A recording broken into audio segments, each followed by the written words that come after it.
만성 통증이라고 하는 건요, 크게 세 가지예요. 하나는 신경 자체가 굉장히 통증에 노출되면 신경이 점점 거기에 익숙해져요.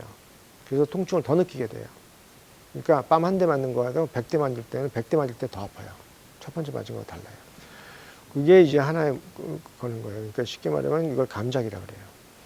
그러면 신경이 그러니까 노출되면 될수록 더 많이 통증을 느끼게 된다. 이게 하나예요. 두 번째는 뭐냐면 일단은 긴장이 돼요. 만약에 아프거나 문제가 되는 데는 긴장이 되는 거예요. 그래서 이제 세포뿐만 아니라 세포 외 기질이라고 하는 게 뻣뻣해져요. 그렇게 되면 이 인대나 힘줄이나 근육이나 이런 게 붙는 데가 두꺼워져요. 뼈에 붙는 데가 두꺼워져요. 그러면서 거기에 변화가 일어납니다. 그런 변화가 있으면서 그게 이제 만성적인 통증으로 가는 거예요. 왜냐하면 그런 변화가 오면 인대나 힘줄이나 이런 것들이 두꺼워지고 뻣뻣해지면 자꾸 다쳐요. 그럼 다친 데서 염증이 일어나요. 그럼 계속 통증이 반복되는 겁니다. 그게 두 번째 거고요. 그다음에 세 번째는 불안정. 그게 점점 심해지면 관절이라는 게 안정되는 관절이어야 되는데 그게 틀어져요. 그러면 흔들리는 관절이 돼요.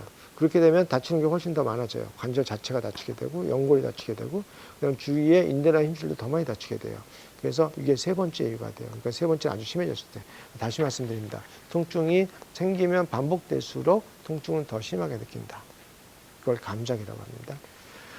그다음에 이제 두 번째는 힘줄이나 인대나 뭐 디스크나 다 똑같아요. 뼈에 붙잖아요. 그 부위가 이제 뻣뻣해지면 거기서 충격이 스트레스를 이기지 못하면 거기가 점점 두꺼워지고 뻣뻣해진다. 그럼 잘 다치면서 염증이 또 잘 생긴다. 별거 아닌데도. 그다음 다시 세 번째. 이런 것들이 너무 반복돼서 이제 점점 심해지면 불안정이 온다. 불안정이 오게 되면 연골이나 뼈나 이런 게 잘면 다치면서 통증은 더 심해진다. 이 세 가지 기전을 생각하시면 돼요. 급성 통증은 대부분 좋아져요. 근데 급성 통증이 반복되거나 이길 수 없는 급성 통증일 때는 만성이 될 수도 있어요. 손상이 크거나 아니면 그게 똑같은 게 반복되거나 그러면 충분히 만성 통증이 올 수 있어요. 그 만성 통증이라고 하는 건 아까 말했던 세 가지 기전이에요. 똑같은 게 반복된다거나 아까 말했듯이 힘줄이나 인대가 변한 거거나 힘줄이나 인대가 변한다는 건 일종의 노화라든가 아니면 그 똑같은 데 계속 손상이 온다거나 이런 게 계속 반복되면서 스트레스가 한 군데 집중되거나 아니면 전반적으로 몸이 뻣뻣해지면서 나타나는 현상이에요. 그게 이제 두 번째 변화가 오는 거예요. 그래서 그런 것들을 그런 상태에서는 다쳤다 그래도 이건 급성은 아닌 거예요. 내가 뻣뻣하고 긴장된 상태에서 힘줄이나 인대나 디스크나 이런 게 변한 상태에서 갑자기 통증이 왔어요. 이건 급성이 아니에요. 이미 망가질 준비가 다 돼 있는 거예요. 그거는 만성으로 봐야 돼요. 근데 단지 그때 통증을 느끼는 뿐이에요. 급성이라고 하는 거는 손상에서부터 회복하는 거예요. 그래서 보통 사람이 이길 수 있는 손상으로는 젊고 건강하다면 다 회복이 되죠. 근데 이렇게 밭이 안 좋은 상태에서 회복이 안 되는 거예요. 그래서 사실 급성이냐 만성이냐 하는 걸 정확히 나누는 건 굉장히 어려워요. 하지만 상당히 많은 정도의 만성으로 가는 급성이라 그러면 그 자체가 원래 만성이 될 만한 소인이 있는 거예요. 그래서 병을 처음에 급성으로 왔을 때 병을 잘 파악하는 게 중요해요. 근골격계 통증 환자라고 하는 거는 이제 우리가 아까 말했듯이 병이에요. 어디에 문제가 있는지 알아야 돼요. 그럼 재활을 시작할 때 재활을 어떤 식으로 하느냐. 그러니까 잘못돼서 무리한 운동을 하게 되면 더 나빠질 거고. 그 다음에 안정된 운동을 물론 해야 됩니다. 작고 부드러운 운동을 반복해서 해야 돼요. 근데 그게 어떤 방향으로 어떤 형태의 운동을 더 추천하느냐. 그다음 어느 각도를 할 것이고 서서히 어느 각도부터 시작을 할 것이냐 하는 것들은 충분히 생각하고 병의 기전과 병이 생긴 거를 충분히 알고 시작해야 돼요. 그래서 섣불리 시작하는 게 아니라 이거는 굉장히 디테일해야 돼요. 그래서 아까 말했듯이 아주 유능한 의사가 있어야 되고 그 다음에 유능한 물리치료사가 있어야 되고 요 세 가지, 운동치료사 요 세 가지가 유능한 사람들이 잘 조합을 이루어야지 좋은 게 가능한 겁니다. 일단 보통 재활을 하게 된다면요. 손상을 되고부터 손상하고 나서 이제 2주, 3주 그 다음에 이렇게 3주 정도가 지나게 되면 어느 정도 회복이 돼요.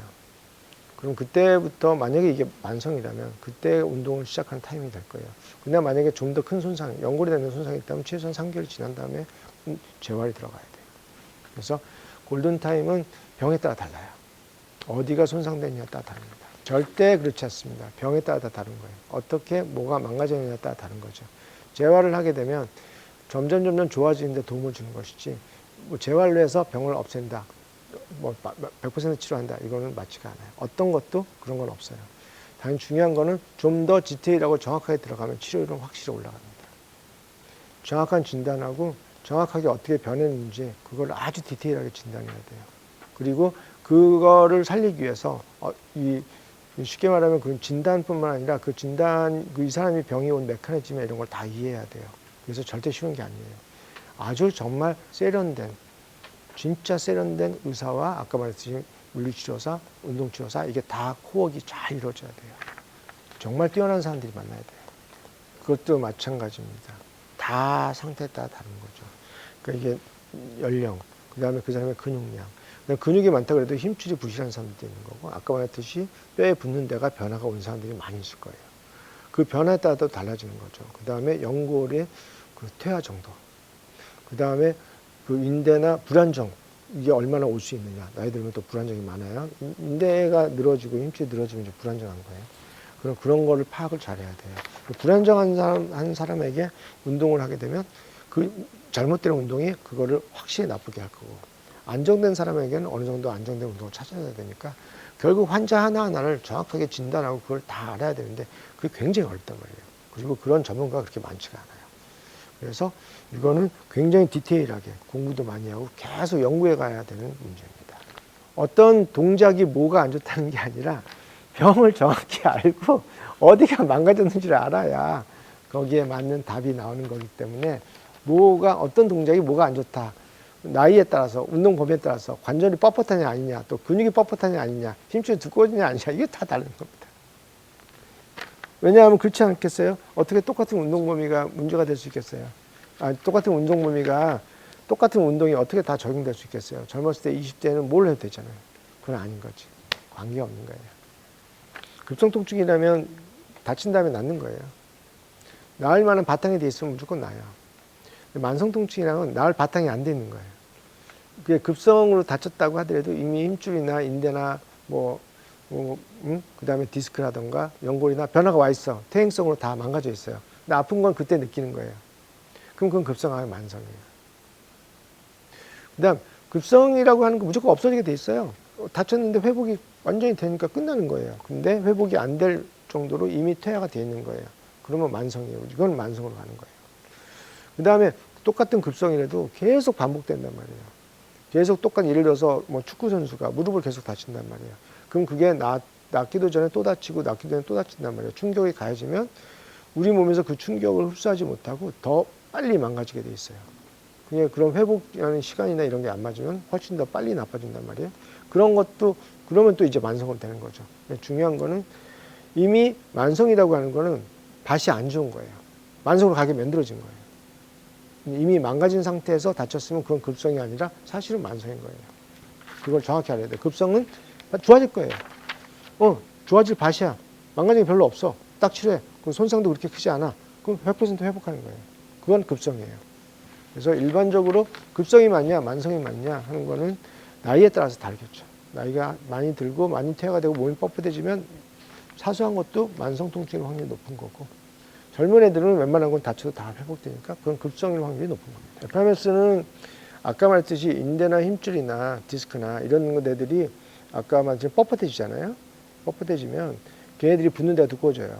특히 뼈가 많이 두꺼워져요. 그럼 뼈에 무기질이 막 쌓이고 그런 변화가 많이 오잖아요.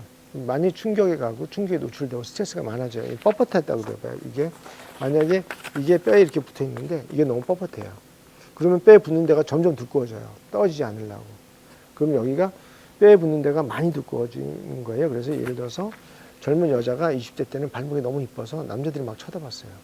근데 50대, 60이 되면 이렇게 두꺼워진단 말이에요. 70이 되면 이렇게 두꺼워져요. 뭐가 두꺼워지는 거냐?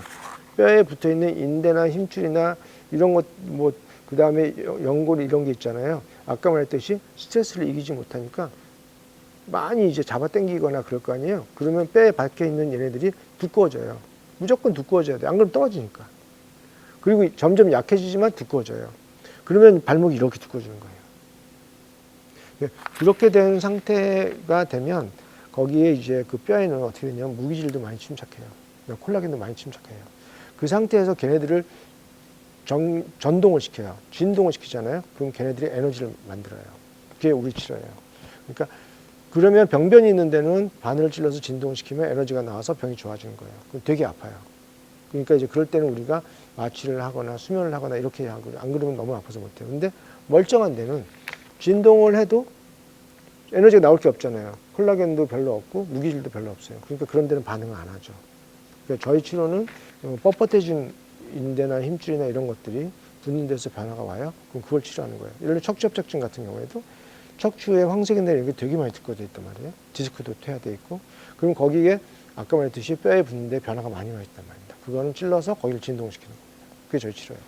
그러니까 FIMS라고 하는 건 그런 형태의 것, 지금 자극을 주어서 치료하는 형태의 것을 FIMS라고 합니다. 그 중에 가장 대표적인 게 지금 말씀드린 겁니다. 그것이 이제 그 기계적 자극을 줘가지고 뼈에다 기계적 자극을 줘서 좋아지게 하는 게 FIMS 개념이라고 생각하시면 되는데요.